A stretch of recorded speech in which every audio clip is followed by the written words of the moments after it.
the models of the intervention in Afghanistan and Iraq was definitely wrong. And intervention in Syria maybe could be without increasing the bloodshed. For example, NATO and United Nations allies would settle in a border between a security zone between Turkey and Syria, but without increasing the bloodshed, and or a blockade, for example, from the land and from the sea, just as a deterrent force.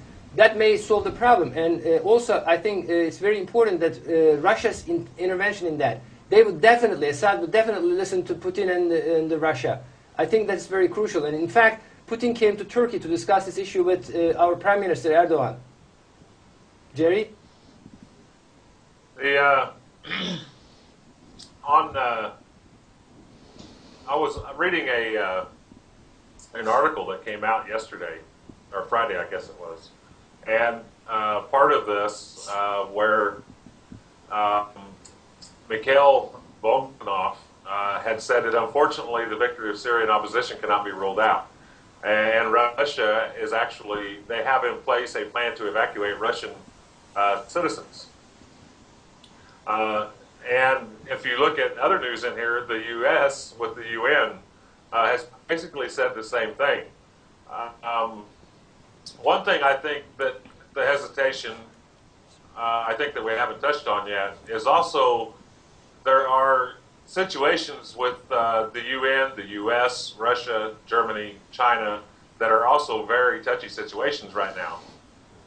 And we have different, you have, Russia supporting Syria, and the US with the UN, and Russia and the U.S. right now have tips going on with their political venue that we have, with the U.S. wanting to put sanctions on Russian diplomats, and then Russia wanting to put sanctions on U.S. diplomats. And those are kind of high tension things. They're not really in the news, but when you've combined that with the support that we have in Syria, and as was said a little bit ago, with the rest of the wars that are going on around the world, and also we can't ignore that with what is there and the rebels that are going up against Assad. I agree that a lot of people are unsure what would be after Assad is toppled. When you look at the rebels, there really is no one force leading the rebellion against Assad. A lot of the rebels, so to speak, are regular countrymen. There are a lot of different sects. There are a lot of different organizations that are together against that. But to say that which one are we going to help? Which one do you give the help to? Who do you talk to give help to? Without going in as a UN movement or as another country, which would be another invasion, basically. I think that has been a lot of the hesitant on the side of the UN. And the last 4 or 5 days, I would go as far to say that the situation in Syria has went a long way when you have the UN and Russia coming up and saying that, excuse me, that the toppling of Assad is imminent. And then you also have the threat of chemical weapons too. So there's a lot to look at in that picture. If going in and interfering with what's going on could maybe make things worse if they have chemical weapons. Assad's firing Scud missiles now, and some of that has been reported to have napalm and other chemicals in there, or white phosphorus. So I guess you could kind of say it's like a scale. If you get too much on one side of it, what's the worst thing that could happen? And I think that's what a lot of people are looking at, because there is the potential there. It could get a lot worse with just a couple of bad moves. In a couple of days, it could get severely worse.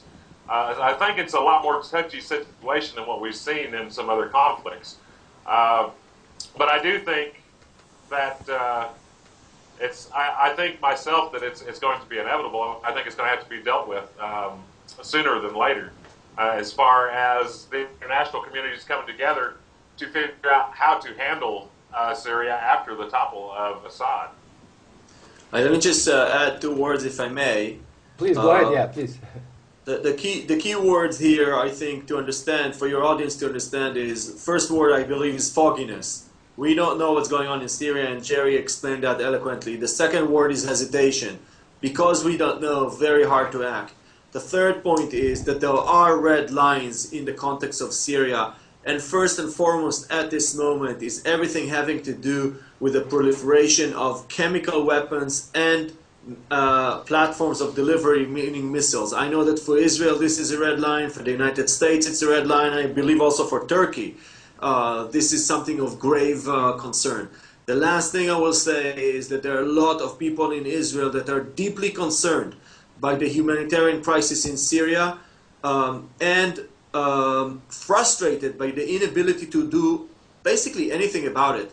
If you just imagine the border today between Israel and Syria, on one side you have the Druze community on the Israeli side, on the Golan Heights, and I know the Golan Heights is a contested area, but at the moment, under Israeli sovereignty, you have Druze, and they have family members on the Syrian side of the border, and we can see those Israelis that stand on the Israeli side of the border can see the fighting on the Syrian side of the border. The humanitarian crisis there that is growing, the grave concern of the local communities about their safety, their well-being.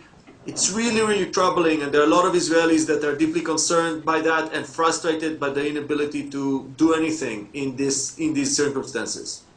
Well, I again go back that I said before that coming together of Egypt, Israel, Russia, and Turkey is very important to solve any problem in the Middle East, in Syria, in Egypt, or Iran's enmity and hatred against Israel. For protection and security in the region, it is very crucial, and this has to be done. Now, my question is, Mr. Grinstein, about radicalism and bigotry. As you know, there is radicalism and bigotry and anti-Semitism, which are all forms of bigotry that are greatly troubling mankind. But in Islam, there is no such thing. There is no enmity and hatred against the people of the book. Violence is unacceptable, and it's actually banned in Quran. And there is peace, democracy, freedom, and justice in the Quran. So we believe that education based on true Islam is very crucial to eradicate radicalism and bigotry, which is, of course, a danger to the entire world, not to the Middle East, only to the Middle East, but to the entire world. Because if then these radicals, seeing that Quran actually bans them from killing or from being hostile to others and from many other atrocities, and they will have to stop.